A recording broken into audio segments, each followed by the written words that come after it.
ETF index mutual funds నేర్చుకుని stock మార్కెట్లో రాణించాలనుకుంటున్నారా? వెంటనే ఈ నెంబర్కి కాల్ చేయండి.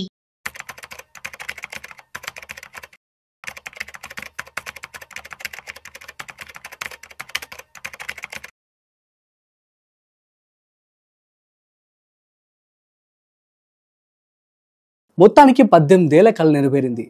ఆర్సీబీ ఐపీఎల్ టైటిల్ని కైవసం చేసుకుంది. సో మొత్తానికి కోహ్లీ సేన సంతోషంగా ఉంది. దీనికి సంబంధించి అందరూ కూడాను సంతోషం వ్యక్తం చేశారు. ఫ్యాన్స్ అయితే ఇంకా చెప్పనక్కర్లేదు. ఇండియా మొత్తం కూడా సెలబ్రేషన్స్ చేసుకుంటూ ఉన్నారు.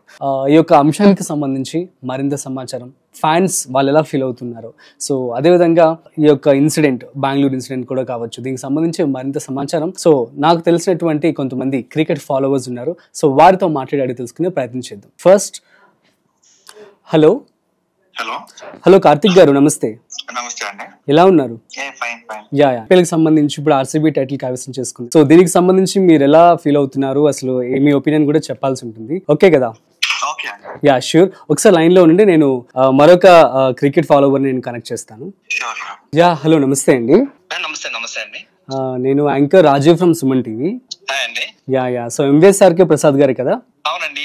సో యాక్చువల్లీ సార్, ఇప్పుడు మనం చూస్తున్నట్లయితే ఆర్సీబీ మొత్తానికి టైటిల్ కైవసం చేసుకుంది. యాజ్ ఒక క్రికెట్ ఫాలోవర్ గా సో మీరు ఎలా ఫీల్ అవుతున్నారు? చాలా చాలా హ్యాపీగా ఫీల్ అవుతున్నానండి. ఓకే, చాలా ఆనందంగా ఉంది. 18 ఏళ్ల నిరీక్షణ అండి. అవును, అది నిజమైన రోజు. విరాట్ కోహ్లీని చూసినప్పుడు వచ్చిన ఆ ప్రైడ్ మూమెంట్ గానీ, ఆ జాయ్ మూమెంట్ గానీ అసలు ఎప్పటికీ మర్చిపోలేంది. నిరీక్షణ 18 years అండి, నాట్ ఓన్లీ 1 year. ఓకే, ప్రతి సీజన్ చూస్తున్నాము, అరే ఫైనల్ వరకు వస్తుంది అనుకున్నాం కానీ నేను చేస్తే ఖచ్చితంగా అంటే from first match onwards end వరకు కూడా చాలా వాళ్ళు ప్రతి మ్యాచ్ లోనూ ప్రదర్శన కనబరిచి చాలా అగ్రెసివ్ గా ఆడి కప్పును గెలుచుకున్నారంటే దానికి నేను చాలా హ్యాపీగా ఫీల్ అవుతున్నానండి. ఓకే, సో నెక్స్ట్ వచ్చేసి ఆ ఫైనల్ బాల్ పడ్డాక మీ ఫస్ట్ రియాక్షన్ ఏంటి? అసలు అది that is a proud moment అండి. ఆఖరి ఓవర్ లో ఆ శశాంక్ అగర్వాల్ అసలు శశాంక్ కొడుతున్నప్పుడు ఈ ఒక్క బాల్ అనుకుంటే ఆ ప్రతి ఒక్క బాల్ 6 కొట్టినప్పుడు మా యొక్క గుండెలు పట్టుకుని అలాగే చూస్తూ ఉండిపోయామండి. కానీ ఆఖరి బాల్ అది సింగిల్ రన్ కి వెళ్ళినప్పుడు ఆ యొక్క విరాట్ కోహ్లీ మొహం చూసినప్పుడు అతను ఏడుస్తూ ఆ యొక్క మైదానంలో కనిపించినప్పుడు ఆ మూమెంట్ చూస్తే ప్రతి ఒక్కరికి బూస్ బంప్స్ వస్తాయండి. ఆ సన్నివేశం కోసమే మేము ఇంతవరకు వెయిట్ చేసాము, బట్ అది ప్రతిఫలించాము. హ్యాపీ ఫీల్ అవుతున్నాం, చాలా చాలా హ్యాపీగా ఫీల్ అవుతున్నాం అండి. సూపర్ ప్రసాద్ గారు. నెక్స్ట్ క్వశ్చన్ వచ్చేసి ఈసారి ఆర్సీబీ గెలవడానికి తన స్ట్రాటజీలో ఏమైనా చేంజెస్ చేసింది అనుకుంటున్నారా? చాలా చాలా బాగా చేసిందండి. ఎందుకంటే ఆ డెత్ ఓవర్ ప్రెషర్ ని చాలా బ్యాలెన్సింగ్ చేసిందండి. తర్వాత రెండోది పవర్ ప్లే లో ఇప్పుడు ఉదాహరణకి మన ఫిలిప్ సాల్ట్ గానీ, విరాట్ కోహ్లీ గానీ, పటేదర్ గానీ ఆ యొక్క 5 overs లో ఎంత వరకు సాధ్యమైన రన్స్ చేయగలరు అంతవరకు చేశారు. దాని వల్ల ఏంటంటే పవర్ ప్లే చాలా బాగుంది.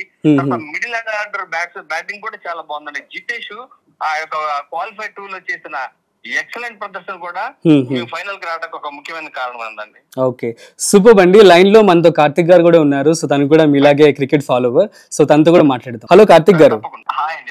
యా చెప్పండి, ప్రీవియస్ సీజన్స్ తో కంపేర్ చేస్తే ఈసారి ఆర్సీబీకి సక్సెస్ వస్తుందని మీకు ఎప్పుడు అనిపించింది అసలు?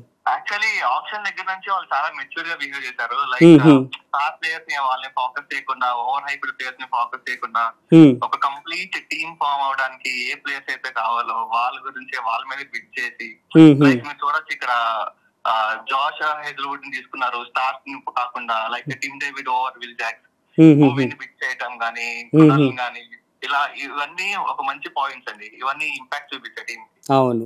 సో మొత్తానికి ఇప్పుడు ఈసారి ఆర్సీబీ గెలవడానికి తన స్ట్రాటజీలో చేంజెస్ లో భాగంగా బౌలింగ్ అంటారా, బ్యాటింగ్ ఆర్డర్ అంటారా, కెప్టెన్సీ డెసిషన్స్ అంటారా? Complete management, bowling and middle order అండి.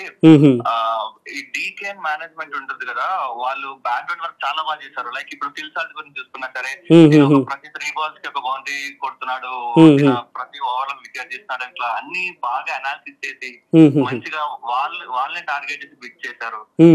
ప్రీవియస్ ఇయర్స్ లో కూడా చూసుకుంటే మీరు ఎప్పుడు ఆర్సీబీ అనేది బౌలింగ్ లో బాగా డౌన్ ఉంటుండే. ఎప్పుడు ఒక 2-3 ప్లేయర్స్ మీద డిపెండ్ అయిపోయి వాళ్ళ మీదే మొత్తం హోప్స్ పెట్టుకుని ఉంటుండే. ఈసారి కంప్లీట్ టీమ్ మొత్తం బాగా పెర్ఫార్మ్ చేసింది. ట్రూ. సో ఈ క్వశ్చన్ ఇద్దరికి కూడాను. సో ప్రసాద్ గారు అదేవిధంగా కార్తిక్ గారు, సో ఫైనల్ గెలిచాక మీకు గూస్ బంప్స్ వచ్చిన మూమెంట్ ఏంటి? కోహ్లీ ఎక్స్ప్రెషన్స్, ట్రోఫీ లిఫ్టింగ్ అంటే ఏం చెప్తారు? హోల్ టీమ్ ల్యాప్ అరౌండ్ స్టేడియమా? నేను చెప్పేది ఏంటంటే కోహ్లీ ఆఖరి బాల్ పడిన తర్వాత అతని కంటి నిండా వచ్చినటువంటి నీరు చూస్తే అసలు ప్రతి ఒక్కరికి గూస్ బంప్స్ వస్తాయండి. నాట్ ఓన్లీ ఆర్సీబీ కాదండి, ప్రతి ఒక్క క్రీడాకారుడు ఆ సన్నివేశాన్ని చూసినప్పుడు ఫీల్ వెరీ ప్రౌడ్.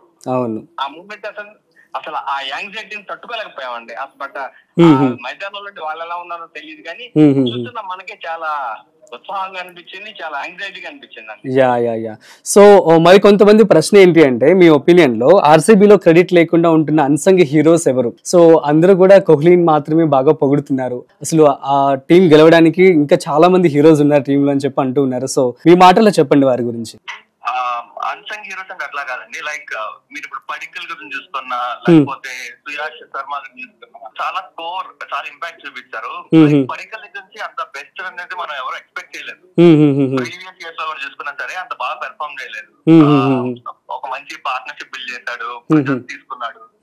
అదే సేమ్ టైమ్ లో కూడా సుయాష్ శర్మ కూడా అన్ని చూస్తే క్రూషియల్ ఓవర్స్ లో బాగా పెర్ఫార్మ్ చేశాడు.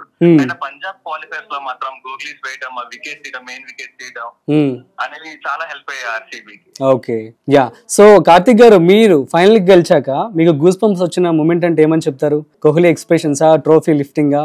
లాస్ట్ లో కోహ్లీ, గెయిల్, ఏవిడి ఆ ముగ్గురిని ఒకే ఫ్రేమ్ లో చూడటం, వాళ్ళ ముగ్గురు కలిసి ట్రోఫీ పైకి తీసుకోవటం, అండ్ లాస్ట్ ఓవర్స్ లో మీరు కోహ్లీ ఫేస్ చూస్తే ఆనందం, హ్యాపీ టీయర్స్, ఆ 18 years పడ్డ ఆయన స్ట్రగుల్, ఎఫర్ట్స్, ఒకే ఫ్రాంచైజ్ కి అన్ని ఇయర్స్ ఎవరు ఇవ్వలేదు.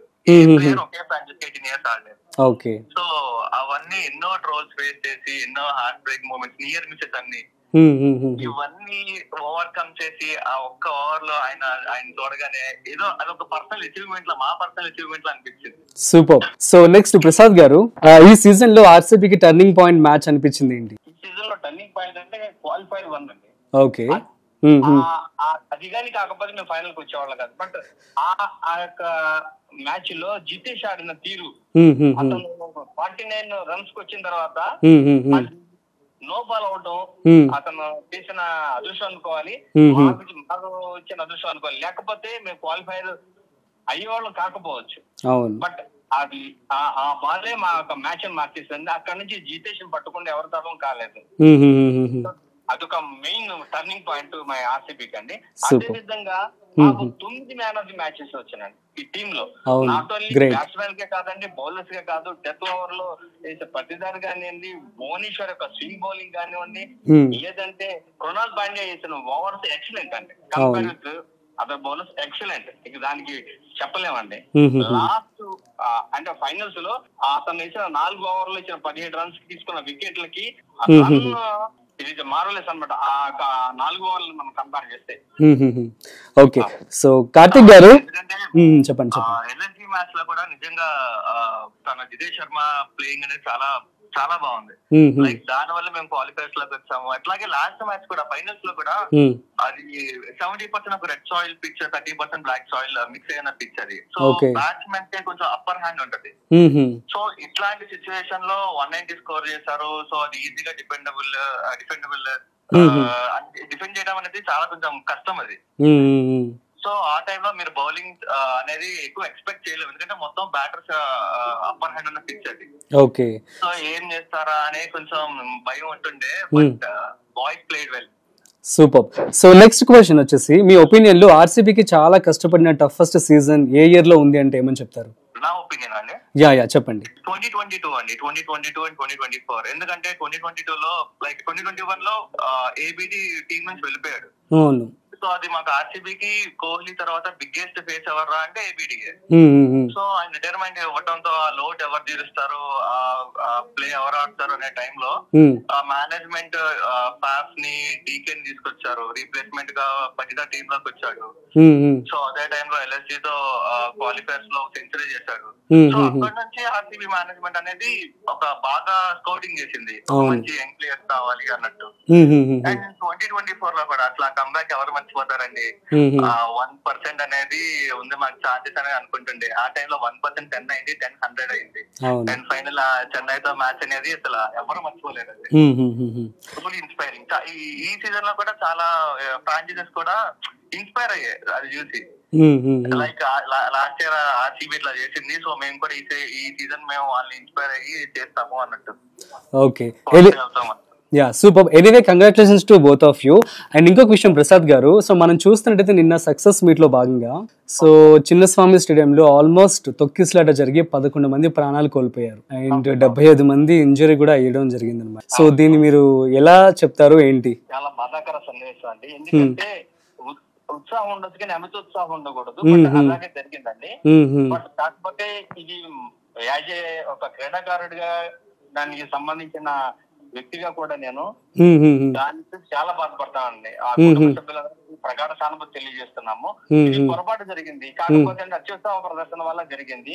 సో దీనికి మనం ఎవరిని బాధ్యం చేయలేము, ఆ పరిస్థితులకు అలా జరిగిపోయిందండి. యా, యాజ్ ఏ ఒక స్పోర్ట్స్ పర్సన్ గా, ఫ్యాన్ ఆఫ్ ఆర్సీబీ గా, మరి ఆడియన్స్ అందరికి, ఐ మీన్ ఫ్యాన్స్ అందరికి ఏం చెప్తారు మీరు మీ మాటల్లో? చాలా చాలా సంతోషం అండి. ప్రతి ఒక్కరు కూడా ఈ యొక్క ఆర్సీబీ జట్టును సపోర్ట్ చేసినందుకు చాలా సంతోషం ఉంది. నాట్ ఓన్లీ ఆర్సీబీ, ఎంటైర్ అంటే యాక్చువల్ అది ఎంటైర్ టీమ్ ని కూడా సపోర్ట్ చేశారు, దాన్ని ట్రోల్ కూడా చేశారు. బట్ ఏది ఏమైనా గానీ విజయకేతనం నుంచి ఎగరేసినప్పుడు వచ్చిన ఫీలింగ్ డిఫరెంట్ అండి. మనము ఏదైతే టార్గెట్ అచీవ్ అవుతామో ఆ యొక్క వచ్చే ఫీల్ అనేది తీసుకుంటే అది అత్యంత ఉత్సాహం వస్తుందండి. హార్డ్ వర్క్ మెయిన్ ఆర్సీబీ లో ఉన్నది ఏంటంటే హార్డ్ వర్క్ చేశారండి. ఈసారి ప్రతి ఒక్కటి ఫీల్డింగ్ కానివ్వండి, లేదా బ్యాటింగ్ కానివ్వండి, లేదా బౌలింగ్ కానివ్వండి, ప్రతి రోజు సాధన చేశారు. ప్రతి మ్యాచ్ ని కూడా ఫైనల్ గానే తీసుకున్నారు. ఎక్సలెంట్ గా చేశారండి. చాలా చాలా సంతోషం ఉంది. మిగతా అభిమానులు కూడా నా తరఫున కంగ్రాచులేషన్స్ అండి. 18 సంవత్సరాల నిరీక్షణ ఈ యొక్క సన్నివేశం కోసం అర్ధరాత్రి అయినా వెయిట్ చేసి ఆ యొక్క సన్నివేశాన్ని కనులారా చూసినందుకు ఐఎమ్ ఫీల్ వెరీ ప్రౌడ్ అండి ఇన్ మై లైఫ్. ఓకే, మీకు కూడా కంగ్రాచులేషన్స్ అండి. యాజ్ ఒక ట్రూ ఫ్యాన్ గా మీరు మీ యొక్క సంతోషాన్ని వ్యక్తపరిచారు. సో కార్తిక్ గారు, మీరు కూడా ఫైనల్ గా చెప్పండి మీ మాటల్లో. అండ్ ఇప్పుడు మనం చూసినట్టయితే తొక్కిసలాట జరిగింది ఇదంతా, సో వారందరికి కూడా మీరేం చెప్తారు మీ మాటల్లో? అది అసలు ట్రూలీ షాకింగ్ అండి. అది ఎవరు అనుకోని కూడా అనుకోలేదు. మంచిగా సెలబ్రేట్ చేసుకుంటున్నామన్న మూమెంట్ లో అలా జరగడం అనేది నిజంగా దీంట్లో పర్టికులర్ గా వీళ్ళది తప్పు వాళ్ళది తప్పు అనలేము. ఒక 2 days తర్వాత ప్రోగ్రామ్ ప్లాన్ చేసుకున్నా బాగుండేదేమో. విన్ అయింది, నెక్స్ట్ డే మళ్ళీ పెట్టేసరికి కొంచెం అది ఎక్కువ అయిపోయింది హడావిడి. స్టేడియం కెపాసిటీ కూడా మీరు చూసుకుంటే ఒక 30 to 35K ఉంటది అప్రాక్సిమేట్లీ. బట్ అక్కడ ఆల్మోస్ట్ 2-3 lakhs పీపుల్ వచ్చారంట. సో సడన్ గా గేట్ తీసేసరికి అలా తొక్కిసాట జరిగింది. మేబీ నెక్స్ట్ ఇయర్ నుంచి కొంచెం బెటర్ గా ప్లాన్ చేసుకుంటే, నెక్స్ట్ ఇయర్ కూడా మేమే కప్ కొట్టేది, ఫుల్ కాన్ఫిడెంట్ అన్నమాట. ప్లాన్ చేసుకొని ఆర్గనైజ్ చేసుకుంటే బాగుంటది. అండ్ టీమ్ కూడా ఈ విన్నింగ్ తో ఆపేయకుండా దీన్నే కొంచెం ఇన్స్పైర్ అయ్యి ఓకే దీన్ని అలవాటు పడి మంచిగా ఎక్కడైతే మైనస్ ఉన్నాయో అన్ని చెక్ చేసుకొని ఇంకా బాగా పెర్ఫార్మ్ చేస్తే బాగుంటుంది. లైక్ ఇదే చాలా బాగా చేస్తారు, బట్ ఇంకా ఇంప్రూవ్ చేసుకుంటే బాగుంటుంది. నెక్స్ట్ ఇయర్ కూడా కప్పు మాదే అండి. ఓకే, సూపర్ అండి. Thank you so much for giving your valuable suggestions and Prasad గారు అండ్ కార్తిక్ గారు ఇద్దరికి థ్యాంక్ యూ సో మచ్ అండి.